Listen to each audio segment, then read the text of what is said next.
Welcome back. I'm Liam. And I'm Gianna.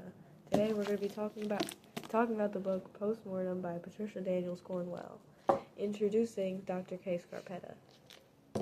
So, who is Kay Scarpetta? She's the chief medical examiner in Richmond, Virginia. She's sharp, detail-oriented, and totally committed to solving crimes through her forensic science. She's dealing with a terrifying serial killer case in this book, and trust me, it gets personal. Man, it sounds intense. Who else plays a major role? First off, there's Pete Marino, a gruff homicide detective who works with her. He's skeptical sometimes, but he's reliable. Then there's Benton Wesley, the FBI profile. Very smart, but he takes his job very seriously. And maybe he has a little chemistry with Dr. Kay. Oh, and Kay's niece Lucy shows up. She's super smart, but she's a little rebellious. Interesting. So where and when is this happening?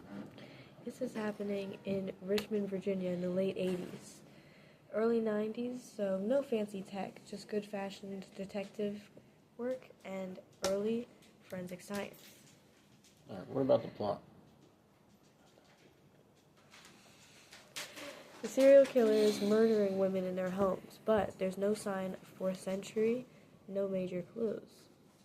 She starts connecting the dots using forensic evidence that she finds on the scenes, and as she gets closer to the truth, the case gets way too close to her own life.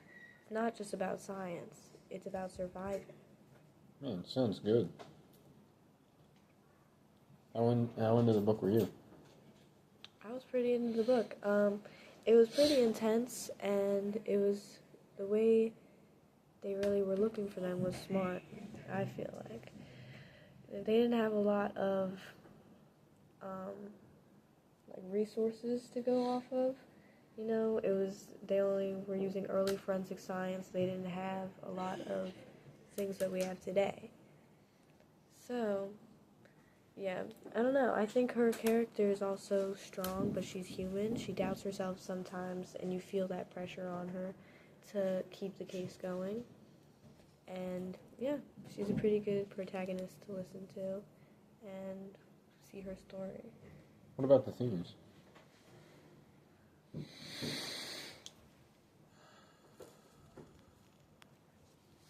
Any major takeaways?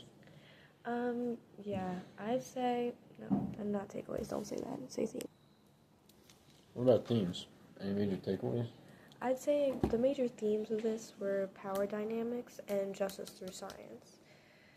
The way that we saw her go through the whole case and get closer and closer to the truth. I think the autopsy room is kind of the place where the lies can't survive, you know? She finds the answers that no one else can through that science. That's interesting. Any final thoughts? I'd say that if you like crime or forensic detail and strong characters, it's a pretty good book for you, and you should put it on your list, honestly. It's not just a mystery. It really goes into, like, what it means to search for the truth when, you know, the odds might not be with you. So, yeah. Well said. I think that's it. All right. I'll see you guys next time.